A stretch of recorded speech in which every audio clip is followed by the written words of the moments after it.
안녕하십니까, 통현입니다. 오늘은 제다신약의 총정리를 한번 말씀드려 보겠습니다. 제다신약의 운명적인 특징과 또 제다신약으로 이루어진 사람은 어떤 식으로 살아야만이 개운이 될 수 있을 것인가 하는 것을 총정리해서 말씀을 드리겠습니다. 구독과 좋아요를 눌러주시면 감사하겠습니다. 제다신약이라는 것은 여러분들도 잘 아시겠지만 사주에 재가 많아 갖고서 내가 약해졌다 이겁니다. 한마디로 이것을 우리가 제다신약이라고 하는데,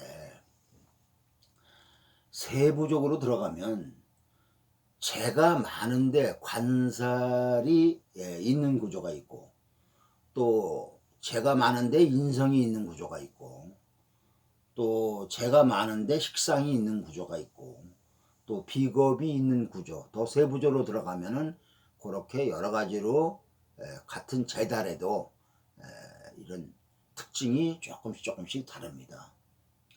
그래서 구조에 따라서 사주 해석의 급수가 좀 달라집니다. 또 초심자는 사주에 재가 많으면 무조건 제다신약이라고 볼 수 있는데, 사주에 재가 많아도 두 가지, 크게 나누면 두 가지 경우가 있습니다. 사주에 재가 많을 때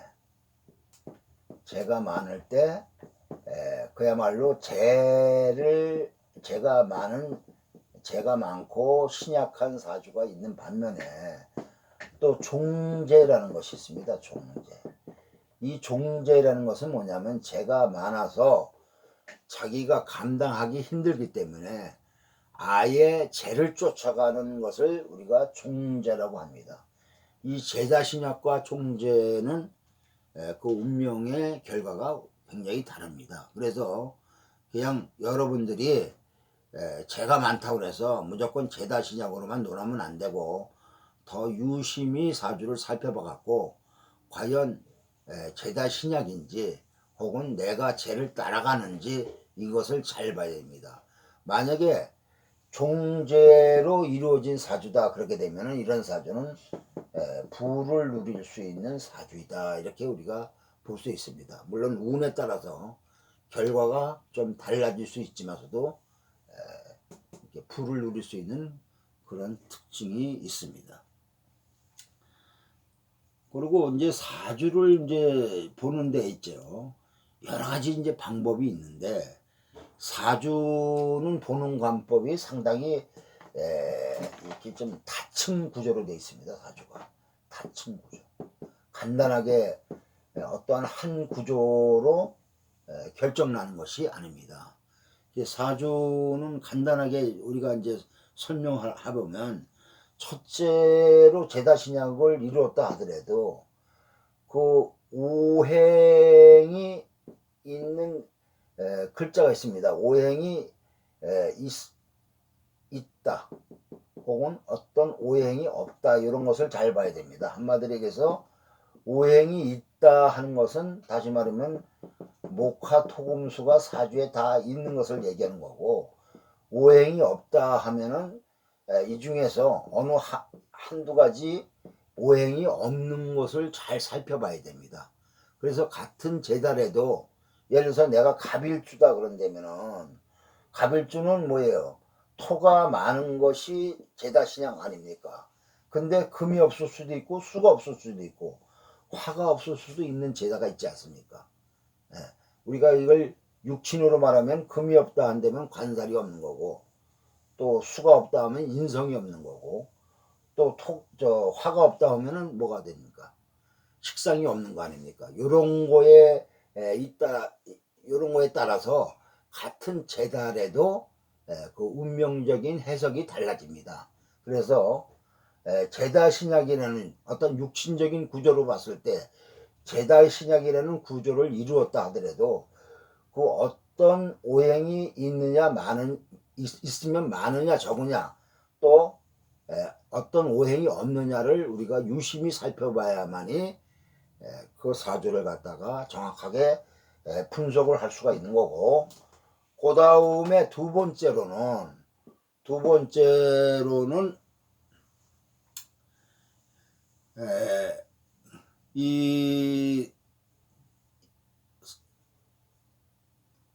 내 사주에 이렇게 이제 사주가 만약에 예를 들어서 갑자, 병인 혹은 뭐 경인, 무인이라는 이게 사주로 이루어졌다 이렇게 얘기를 한다면은 요게 이제 요게 일이거든요. 일간이거든요. 요것이 납니다. 일간이 나다 이겁니다. 일간이.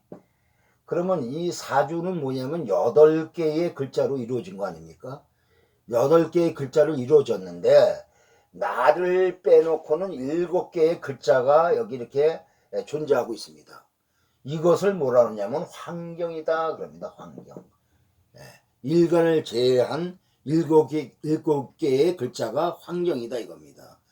그러면은 이 7글자는 뭐냐면 내가 존재하는데 내 주위에 포진되고 있는 환경이고 나의 도구입니다. 한마디로 해서 내가 쓸 수 있는 글자가 되는 겁니다. 그런데 나의 주위에 놓여있는 이 7글자가 내가 필요로 하는 글자냐, 그렇지 않으면 내가 필요하지 않은 글자냐, 이런 것을 잘 봐야 됩니다. 나를 해를 끼치는 글자냐, 내가 필요해서 써야 될 글자냐, 이런 것을 잘 봐야 우리가 그 사람의 운명을 잘 해석할 수가 있습니다. 그래서 내가 예를 들어서 필요 없는 글자다. 그러면 그런 것은 활용성이 없는 거죠. 그리고 내가 필요하지 않는 것은 없으면 좋은 거고, 내가 필요한 것이 없으면은 능력 발휘가 잘 안 되는 거죠. 내가 써야 되는데 없다. 그러면 능력 발휘가 없지 않습니까? 능력 발휘가 안 되는 거 아닙니까? 내가 예를 들어서 못을 박아야 된다 이런 데면은 망치가 있어야지 내가 못을 잘 박을 수가 있는 거 아닙니까? 근데 내가 못을 박아야 되는데 망치가 없다. 그러면 능력 발휘가 안 되는 거죠. 이런 거와 같이 나를 중심하고 7글자가 어떤 글자로 포진되어 있냐에 따라서 내가 어떤 능력을 발휘할 수 있느냐 없느냐 하는 것을 알 수가 있습니다. 이런 사람은 운을 기다릴 수밖에 없는 것입니다. 그 다음에 이제 세 번째로는 일간이 무엇이냐에 따라서 천간지지가 어떻게 배치되어 있느냐에 따라서 해석이 다릅니다. 이것은 같은 오행이라도 예를 들면 오행으로 목이라도 천간갑을 갖다가 우리가 목이라도 천간으로는 갑과 을이라는 것이 있고 지지에는 인과 묘라는 이렇게 4가지 천간지지가 있습니다. 그런데 같은 목이라도 이 갑과 을, 인과 묘가 우리가 다 목으로 쓰면 안 되는 겁니다. 같은 목이라도 쓸모가 다 다릅니다. 그러한 것을 우리가 분석할 수 있어야지 사주를 잘 볼 수가 있는 겁니다. 그리고 네 번째로는 이 계절에 따라서 내가 봄에 태어났느냐 여름에 태어났느냐 가을에 태어났느냐 겨울에 태어났느냐에 따라서 쓰임이 다릅니다.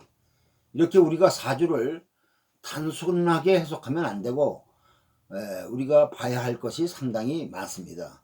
다섯 번째로는 현실적으로 어떤 부모의 그 아래서 내가 성장하느냐 이런 것이 굉장히 중요하고, 그 다음에 두 번째로는 어떤 배우자를 만났느냐, 또 내가 어떤 직업을 가졌느냐, 혹은 내가 사는 장소가 어디냐를 잘 봐야 됩니다. 유전, 우리가 이제 유전을 많이 얘기하지 않습니까? 유전에 의해서, 유전적인 요인에 의해서 우리가 이렇게 살아가는 것을 갖다가 많이 얘기하는데, 이 후생유전학이라는 게 있습니다.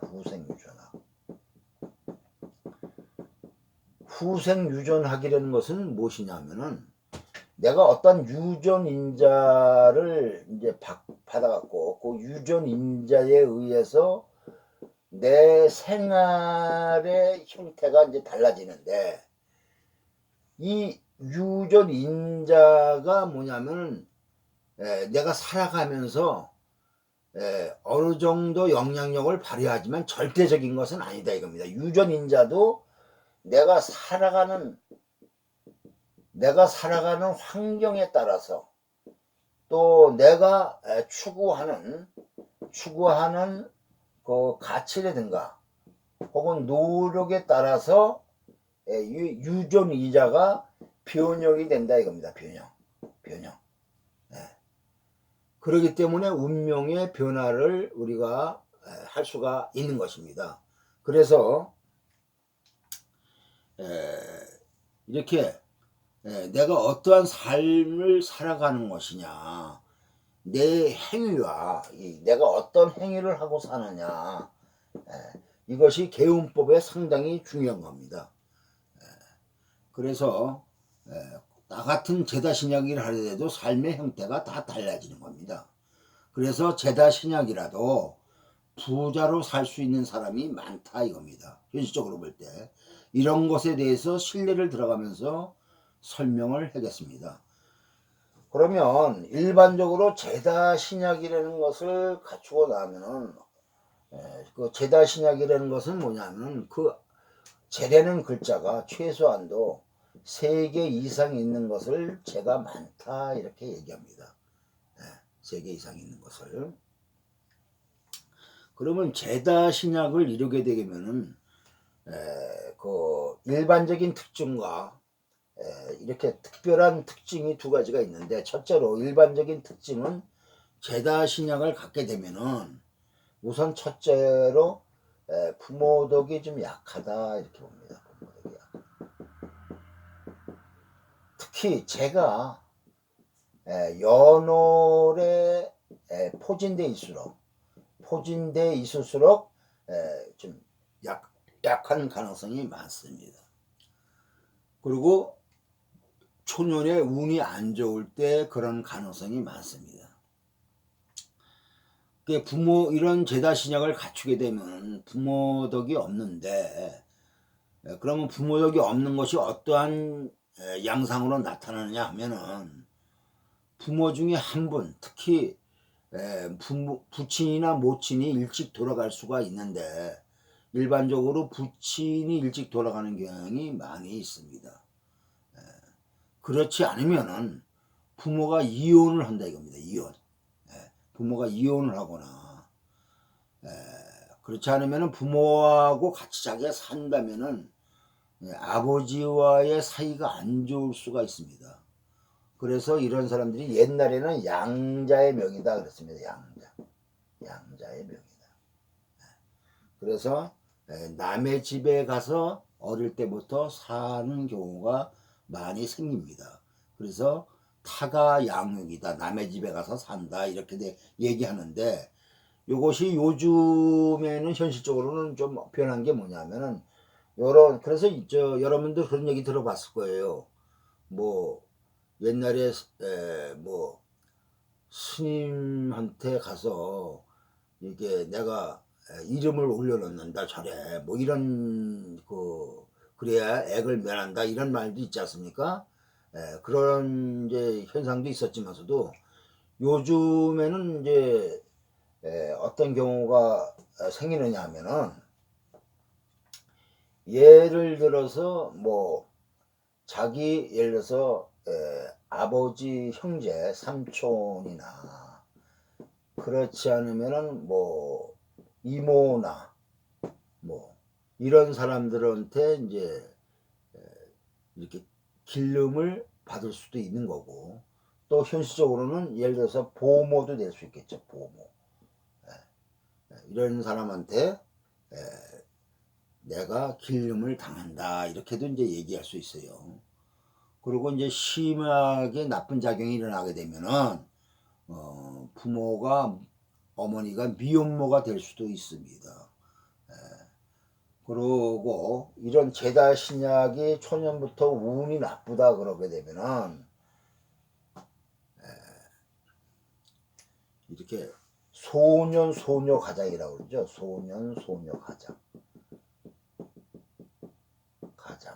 그러니까 어릴 때부터 내가 생활의 중심이 돼서 내가 생활을 이어나간다 하는 그런 현상도 벌어질 수가 있습니다. 또 그런 반면에 의외로 부자의 부모를 둘 수가 있습니다. 제가 많아도 연월에 포진되어 있거나 일시에 포진되어 있느냐에 따라 달라지는데, 이제 사주구조가 이제 어떻게 이루어져 있는 따라서 조금 달라지지만, 의외로 부모가 부자인 부모를 만나서 살아갈 수가 있는데, 이제 만약에 부모가 부자다 그런다면은 대개 이제 부모가 이혼하는 경우가 많거나, 그렇지 않으면은 아버지가 바람을 핀다든가 이러해서 물질적인 어떤 혜택은 있을 수 있지 몰라도 정신적으로 조금 힘든 그런 초년을 보낼 수가 있습니다. 그 다음에 제다 신약의 특징의 두 번째는 뭐냐면은 학업운이 좀 약하다 이겁니다. 학업운이 약하다. 학업운이 약하다. 그래서 어려서 이렇게 이제 공부를 못하거나, 공부를 못하는 것은 이제 두 가지가 있겠죠. 자기가 예를 들어서 머리가 좀 따르지 않아서 공부를 못하는 경우도 있지만, 머리는 좋은데 부모 환경이 좋지 않아 갖고 못하는 경우도 있겠죠. 하여튼 어떻든 간에 이렇게 자기가 공부가 이제 길게 가지 못하는 경우가 많이 있고, 이런 사주들이 뭐냐면, 사주가 조금 좋은 사주들은 주경 야독하는 사주들이 많습니다. 다시 말하면 낮에 일하고 밤에 공부하는, 그래서 낮에 돈 벌고 밤에 공부하는 사주가 많고, 요새로 말하면 알바하면서 돈 번다, 알바하면서 돈 벌면서 내가 대학을 간다든가, 이렇게 이제 우리가 그 현상을 볼 수가 있습니다. 대개 이제 좋은 대학에 들어가기가 좀 힘든데, 이런 제다신약이라도 사주구조가 좋으면 들어갈 수가 있습니다. 특히 부자 부모를 둔 제다신약은 한국에 있는 대학에는 좀 운이 약해갖고 좋은 학교에 가지 못하므로 외국으로 유학을 많이 갑니다. 외국에 가서도 공부를 안 하고 노는 걸 좋아해서 돈으로 학위를 따는 경우가 많이 있습니다. 일반적으로 제다신약 사주는 부모와 인연이 약하며 가급적이면 일찍이 중고 시절부터 부모와 떨어져 공부하거나 기숙사 있는 학교로 가는 것이 좋습니다. 이것은 미리 그 액을 방지하는 겁니다. 그 다음에 이제 성격적인 특징은 뭐냐면, 제가 많으면 인성이 약해지지 않습니까? 상대적으로 인성이 약해지면은 인간미가 적습니다. 염치가 좀 없고 돈만 되면 모든 일을 다 할 정도다 이렇게 돼 있습니다. 그리고 실속하고, 그다음에 세상 물정에 좀 밝습니다. 그래서 눈치가 빠릅니다. 비교적 부지런한 편이고 일복이 상당히 많습니다. 사주 구조에 따라 게으른 사람도 있지만 잔재주나 손재주가 좋은 사람이 많고, 노는 것도 좋아하고 사교적이며 먹는 것에 욕심이 많고 여자에게 다정다감하고 외화 내빈이 많습니다. 그러니까 겉으로는 화려한데 속으로는 가난하다. 이래서 옛날에는 제다신약을 명리적인 용어로 얘기하면은 부옥빈인이다 이랬습니다. 부옥빈인. 다시 말하면 부잣집에 가난한 사람이다 이렇게 되어 있습니다. 이것을 현대적으로 해석하게 되면은 예를 들어서 내가 부잣집에서 내가 집사 노릇을 한다, 이렇게도 얘기할 수 있겠죠. 그래서 남이 보기에는 부잣집에 큰 집에서 사니까는 좋은 것처럼 보이지만, 내용을 알아보면은 그 소유가 내게 아니고 내가 그 밑에서 일하는 사람이다 이렇게 얘기하는 것이죠. 그래서 이렇게 제다신약은 외야 내빈이다. 겉으로는 그럴듯한데 속으로는 별별이 없다 이거죠. 그래서 이런 죄다 신약한 사람이 겉으로는 허세를 많이 떨고 허풍이 심합니다. 언행 불일치하는 사람이 많고 약속을 좀 잘 안 지키고 또 옷을 비교적 잘 입고 생각 없이 돈을 좀 잘 쓰는 경우가 많습니다. 그리고 정보가 빠른데 실행력은 좀 부족합니다. 그리고 바쁘기는 상당히 바쁜데 결실이 약하고 그리고 남의 훈수는 잘 둡니다.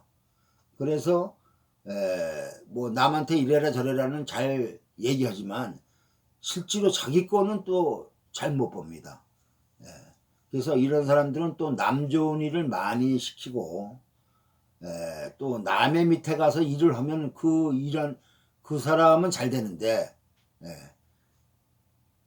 내가 일해서 그 주인은 잘 되기 때문에 나가 이렇게 내 능력으로 그 주인이 잘 되는 거 보고서 욕심이 나서 내가 내 일을 하면 또 안 됩니다. 이게 자기 일을 하면 남을 부자로 만들어 주는데 나는 그렇지 못하는 그런 약점이 있습니다. 그리고 이런 사람은 욕심은 많은데 이렇게 관리가 좀 잘 안 되는 경향이 많고 이렇게 흥망성쇠가 심합니다. 부부운에서는 여자는 많습니다. 그런데 내 여자가 없다 하는 식으로 주위에 여자는 많을 수 있는데 결혼 상대자가 결정이 좀 잘 안 되는 경우가 많습니다. 그래서 미혼 남성이 많고 결혼해도 하거나 그렇지 않으면 바람 피는 경우가 많다 이겁니다. 그래서 운이 좋아서 잘 나갈 때는 바람 피는 경우가 많고 운이 없을 때는 일 안 하고 백수가 많으며 처에 의지해서 사는 사람도 많습니다. 대개 이제 가정생활을 처가 주도하고 또 좋게 말하면 애처가고 나쁘게 말하면 공처하다 해서 처가 억센 경우가 많습니다. 소위 셔터맨이 잘 될 수 있습니다. 셔터맨이. 그리고 요즘으로 치면은 남자 주부다 해갖고 남자가 살림하는 경우가 많고 여자가 능력이 있어갖고 여자가 도리어 가정을 이끌어가는 그런 경우가 많고 또 죄다 신약한 사람이 사주에 인성이 있으면 고부간에 불화가 생겨갖고 가정 유지가 잘 안 되는 경우가 많습니다. 옛날 같으면 무조건 이혼입니다. 요즘은 떨어져 살면은 됩니다. 시간 관계상 다음에 계속해서 이어나가겠습니다. 구독과 좋아요를 눌러주시면 감사하겠습니다. 고맙습니다.